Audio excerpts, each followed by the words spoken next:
2008, the last time Tottenham Hotspur won some silverware.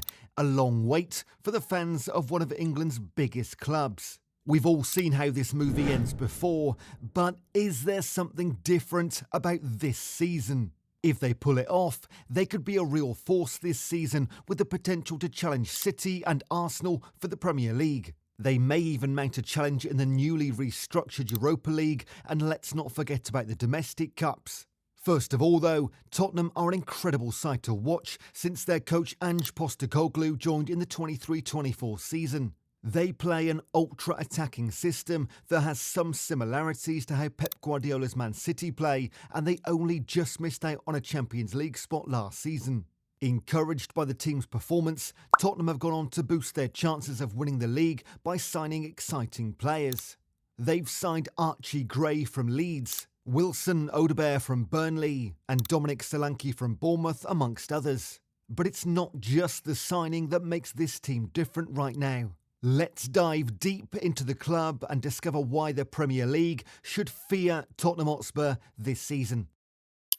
Two big things happened to Tottenham at the start of the 23-24 season. They didn't have a coach, and their talisman Harry Kane wanted to leave. Tottenham began their search for a manager and wanted someone who was different from their previous hires, Nuno Espirito Santo, Jose Mourinho and Antonio Conte. Those three had a reactive style which the Tottenham hierarchy believed didn't suit their crop of talents. After scouring through the market, Tottenham eventually hired Celtic coach Ange Postecoglou. Then the second core event struck Tottenham. Harry Kane left, and his absence was expected to carve a deep void. So Tottenham were effectively in transition, but by the time the season began, not many would have thought they were. They brought in attacking midfielder James Maddison and winger Brennan Johnson. Those two players, along with the likes of winger Heung-min Son, striker Richarlison and Dejan Kulusevski, were already in the squad. With these players and the new system Tottenham played, the question was, Harry who? Under Postecoglou, Tottenham became an explosive, fearless side, much like they were under former manager Mauricio Pochettino. Their team was also a reminder of Jurgen Klopp's heavy metal pressing football and Guardiola's possession-based system. Son was excellent for Tottenham, and like other players in the squad, he showed his amazing quality and scored 17 goals in 35 games whilst producing 10 assists. The South Korean has continued his impressive form for Tottenham, which has seen him score at least 17 top-flight goals in 3 of the last 4 seasons. Son didn't do it alone. Richarlison, who experienced a horrible 22-23 season for Tottenham, where he had more yellow cards than goals, had a resurgence. He scored 11 goals and has 8 Premier League assists for the club. Dejan Kulusevski continued his fine form and produced similar numbers. Brennan Johnson, the then new signing, exploded with creativity for the club and produced 10 assists. Will these players replicate the same form for Spurs in the 24-25 season? James Maddison also produced 9 assists despite playing fewer games due to an ankle injury that made him miss most of November, December and the start of January. Would Tottenham have made the top 4 and qualified for the Champions League if Maddison didn't get injured? Maddison has incredible vision and technical ability, but his injury record could be said to have hurt Tottenham last season and could very well do the same this season. The Englishman is an important part of how Ange Postecoglou plays. The play revolves around Spurs maintaining possession, with the players surging forward in attack and keeping a high line. Usually, Postecoglou plays a 4-2-3-1 formation in which the attack starts at the back from the goalkeeper. The formation when Tottenham start their play from the back turns to 3-3-5, with the fullbacks inverting into the midfield, just like Man City fullbacks do. The fullbacks provide extra numbers in the midfield for Spurs, which they need since their coach prefers to play through the midfield. Also, with more numbers in the middle, there's more passing options to beat the opponent's press. Another aspect of having the inverted fullbacks is that it opens space out wide, which is an issue. The issue is that it exposes Tottenham in the wide spaces or the wings. However, they usually have a midfielder who can move into that space to be available to receive passes and progress the ball forward. They signed players who can do this, and we'll get to them soon. There is only one issue that Tottenham will have to deal with due to their system, but let's also save that for later. To achieve their most effective football, Tottenham players are compact, which allows them to recover if they lose the ball. It also allows them to play short passes. However, this system relies on the ability of the players, especially the attackers, to dribble past their markers when it comes to 1v1s. It also requires that the players are excellent on the ball and can receive it under pressure. Maddison thrives in this formation as he can get the ball in tight spaces and use his vision to pick the right passes that will break the opponents. However, with his injuries, availability might be an issue, and this is why Spurs have signed Lucas Bergwall.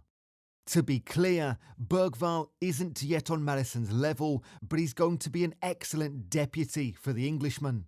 The young, versatile attacking midfielder who can also play as a central midfielder is an exciting player to watch. He is young, but he's been put in situations that have made him mature as a player. Bergwall suits Spurs' style of play as he's usually providing options for others to pass to. He also has the energy to progress the ball and pick out passes that will help his team get to the opponent's goal. This helped him produce 5 assists in 19 appearances for his former club, Djurgården, in the 23-24 season.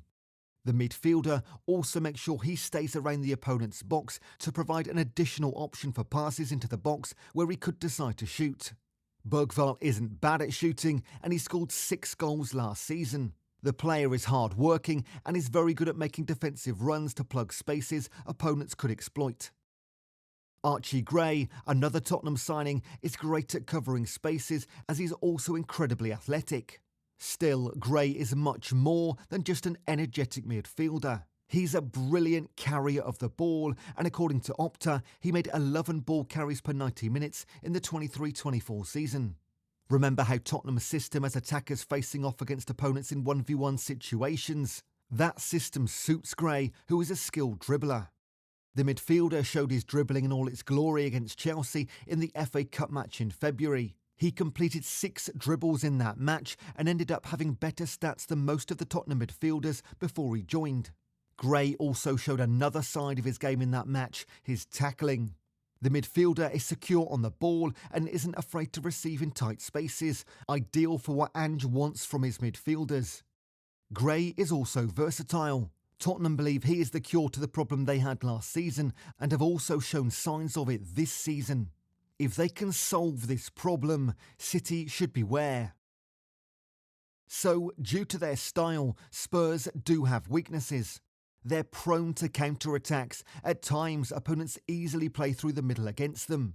Spurs believe that Gray has the defensive capabilities to play as a 6.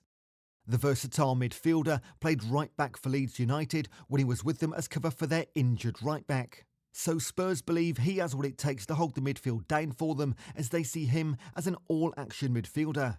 Will Gray be able to achieve this? Will he help Tottenham be solid in the middle so they can challenge for the Premier League title? Another signing that is surely going to help Tottenham play well in the Premier League is their Harry Kane replacement, Dominic Solanke. Solanke scored 21 goals for Bournemouth and is already showing positive signs for Spurs. The striker has shown incredible on and off the ball traits that will elevate how Tottenham play. The same goes for Wilson Odobert, who is also a great dribbler with incredible pace. He is another forward who will provide that 1v1 advantage that Spurs require. They've also signed electric South Korean talent Min Hyuk Yang, who has been hailed as the next Son. Tottenham have made some incredible signings that they believe will have an impact this season and solve some of their current problems. Will it be enough to help them challenge for the Premier League title? Or perhaps they can win a cup and finally win some silverware their fans crave? Let us know what you think in the comments below. Before you go, don't forget to like this video and subscribe to the channel for more football stories.